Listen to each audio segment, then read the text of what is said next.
Itong San Miguel Beermen ay mukhang gusto na talaga na pumasok sa finals at ang balita ay mukhang mas malalakas pa yung lineup nila dahil baka kukuha daw sila ng panibago pang guard na maisasama dito sa kanilang roster. Nakita natin kung gaano kaganda yung nilaro nitong si Chris Ross sa game na ito. All around yung game niya kaya hindi naman nakapagtataka na ang ganda ng kanyang laro, ng kanyang pinakitang suporta sa kanyang mga teammates. Ang naging problema lang talaga dito sa San Miguel ay kulang pa rin sa nakukuha kay Wamit Yongson. 0 ito doon sa game at hindi na talaga masyadong nabibigyan ng minuto. Kung ikaw ang San Miguel at umaasa ka sa isang 40-year-old na point guard, talagang mukhang may problema ka. Walang duda maganda ang laro ni Ross pero hindi pwedeng siya lang ang asahan ng San Miguel buong season. So sa tingin ko ito si Wamit Yongson malamang i-trade na yan ng San Miguel. Baka pwedeng kapalit si Cedric Fairfield o kaya kung si Fairfield ay ibibigay sa Meralco or Index, pwede nilang kunin to si Evan Nelly o yung iba pang mga guards dyan. Andyan naman si Tyler Tio. O kaya baka subukan nila si Alex Stockton kung available for trade yan. Marami pang magiging options ngayon itong San Miguel Beermen at yan talaga ang makikita natin na po pwede nilang gawa ng paraan. As it is, alam natin na itong San Miguel talaga ay pinipilit na tapusin yung serye ngayon para makapaghanda sila kontra sa TNT. At kapag nagawa yan ng San Miguel na tapusin yung serye, sa tingin ko dyan natin na pag-iisipan talaga kung paano maite-trade itong si Wamit Yongson. Kagaya nung nabanggit natin, maraming options dyan na guards. Itong si Mikey Williams kung interesado pa sila.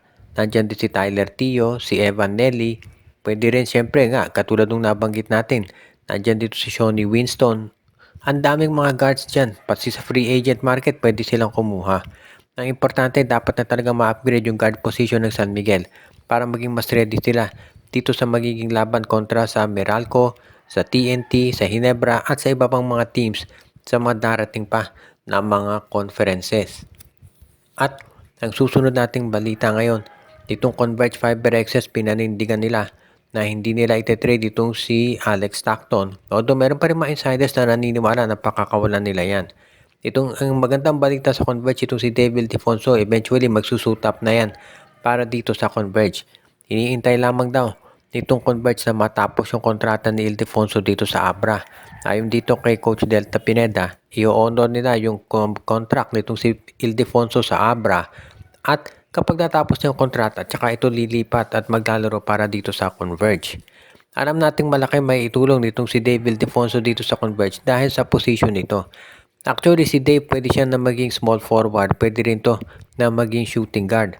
Depende yan. At itong si Dave Ildefonso, pwede rin siyang actually inside, outside ang laro nito. So malaki mako-contribute nito at mako-complement doon sa game ni Justin Arana, si Justin Baltasar, and yung iba pang mga scorers nila.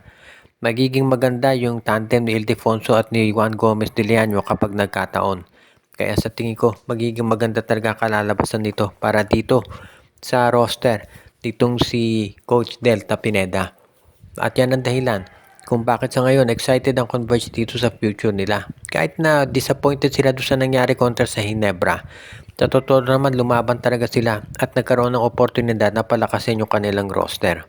Alam naman natin na itong Converge yan na tinatawag na Team of the Future. Maganda yung kanilang lineup at tinaasahan natin na sa pagdating ni David Defonso, magiging mas malakas pa ang ilalaban nitong Converge kumpara dito sa iba pang mga teams ngayon dito sa PBA. Kaya itong si Coach Delta Pineda, regardless kung ano mangyari dito kay Stockton, kung i-trade o hindi, asahan natin nagagawa yan ng paraan. Pati na yung management na palakasin pa itong kanilang roster para maging mas maganda ang kalalabasan nito para dito sa future ng Converge.